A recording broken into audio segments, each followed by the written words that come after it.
কিছু প্রসাদ দিই প্রসাদ নেই প্রসাদ। Hello everybody, welcome to my daily Facebook ব্লগে আপনাদের সবাইকে স্বাগতম। আমি আজকে একটি জায়গাতে গিয়েছিলাম, তো কোন জায়গাতে গিয়েছিলাম দেখতে হলে সম্পূর্ণ ব্লগ ভিডিওটা তোমাদের দেখতে হবে। খুব এনজয় করেছি যেখানে গিয়েছিলাম। সেখানে যে গ্রামের প্রাকৃতিক সৌন্দর্যের মধ্যে অনেক কিছু লুকিয়ে আছে, খুবই সুন্দর এবং মানে কি বলবো, এক অতুলনীয় শৃঙ্খলাবদ্ধ এত সুন্দর দৃশ্য তোমরা বিশ্বাসই করতে পারবে না। এরকম জায়গাতে আজকে গিয়েছিলাম, সত্যি আমার মন প্রাণ ভরে গেছে। তো সম্পূর্ণ ব্লগটা দেখার জন্য সবাইকে অনুরোধ। তো এই সেখানটা হলো মা মনোরমা আশ্রম, অর্থাৎ এটা ছিল 1 নং চন্দ্রনগর বিশালগড়ে। অবশ্যই যে তারা বিশালগড় থেকে আমার ব্লগ ভিডিওটি দেখো তারা হয়তো এই জায়গাটা সকলে চিনতে পারবে। তো আমি এই জায়গাতে এখন পর্যন্ত 2বার গিয়েছি, এবার দ্বিতীয়বার গিয়েছিলাম আর কি। যখন গিয়েছিলাম তখন এভাবে এত আশ্রমটা সেভাবে পরিপূর্ণ ছিল না, খুব ছোটোভাবে ছিল। তো এখানে উৎসব উপলক্ষে আজকের দিনে সেখানে খুব বিরাট বড় করে প্রোগ্রাম করে উৎসব করা হয়েছিল। তো চারদিকে দোকানপাট সুন্দরভাবেই বসেছিল, এত সুন্দর মনোরম দৃশ্য, সত্যি আমার মন প্রাণ ভরে গেল।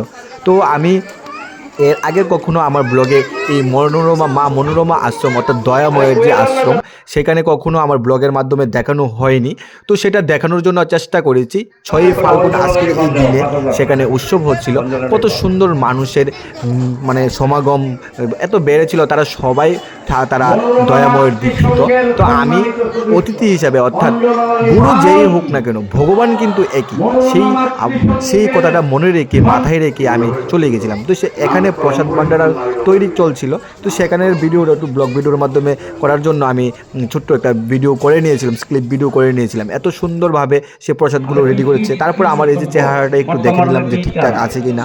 তো সত্যি ঠিকঠাক আছে। তারপর কি হচ্ছে, যেখানে ভোগ লাগানো হয়েছে সেই ভোগ নিয়ে তারা সে প্রসাদের সাথে মিশ্রণ করবে, অর্থাৎ প্রসাদ রূপে সে মহাপ্রসাদ তৈরি করা হবে। যে ভগবানের যে দয়াময়ের গুরুদেবের কাছে যে ভোগ লাগানো হয়েছিল সেই ভোগটাই ওইখানে নিয়ে মিশ্রণ করা হবে। তো সব কিছুই আমি ব্লগ ভিডিওর মাধ্যমে আপনাদের সকলের কাছে শেয়ার করার চেষ্টা করেছি। তো এখানে তারা নিয়ে চলে এসেছে।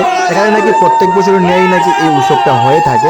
সত্যি আমার খুব ভালো লেগেছে। আপনাদের কার কার ভালো লাগে অবশ্যই কমেন্ট করবেন।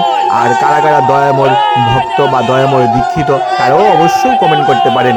তারপর এখানে যে প্রসাদ, যে মহাপ্রসাদ অর্থাৎ খিচুড়ি প্রসাদের সাথে সেই প্রসাদটা একের পর এক দেওয়া হচ্ছে, সেটা সুন্দর করে সবটা প্রসাদের সাথে মিশ্রণ করা হচ্ছে। সেই যে ডালাটা যে এটার ভিতরে মানে মিশ্রণ করছে, তোমরা দেখে অবশ্যই বুঝতে পারছো এটা কতটা মানে কতটা পরিমাণে এখানে খিচুড়ি প্রসাদ তৈরি করে রেখে দেওয়া হয়েছে। তারপর হাঁটতে হাঁটতে চলে গেলাম। এখানে এর আগের বার বললাম, এবার দ্বিতীয়বার যখন আরেকবার এসেছিলাম রাহুলের সাথে। তো এখানে রাহুলের মাসির বাড়ি আছে। তো এখানে বিরাট বড় করে দুর্গাপূজা হচ্ছিল। এটা সম্ভবত কি পুজো হচ্ছিল মনে নেই, কিন্তু এখানে কালী মায়ের একটা মন্দির আছে। মা তুমি সবাইকে মঙ্গল করো, সবাইকে তুমি ভালো রেখো। মা যে কালী মা দয়াময়ী মা কিন্তু খুব জাগ্রত, সবাই মাকে মন প্রাণ দিয়ে ডাকবেন।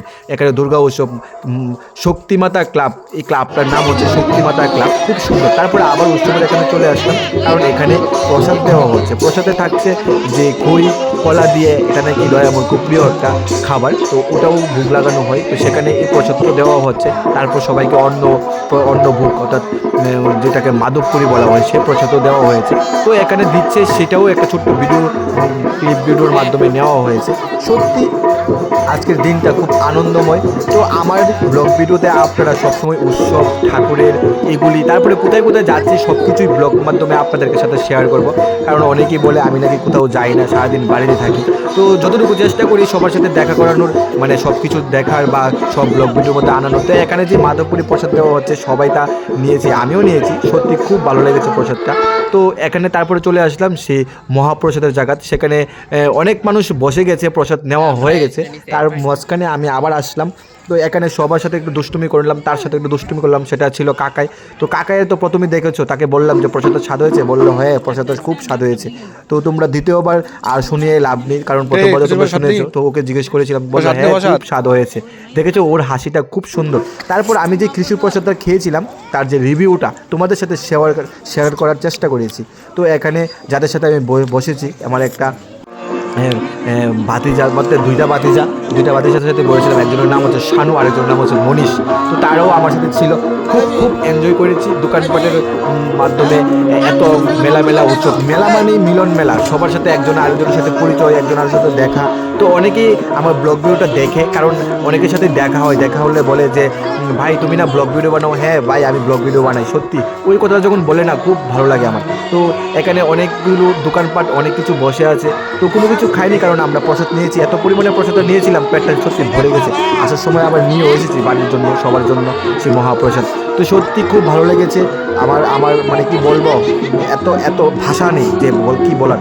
তো ফার্স্ট টাইম নয় এটা, আমি দ্বিতীয়বার গিয়েছি। তো এরকম ব্লগ ভিডিও যদি অবশ্যই পেতে চাও, অবশ্যই আমার পেজটিকে ফলো করে দিও।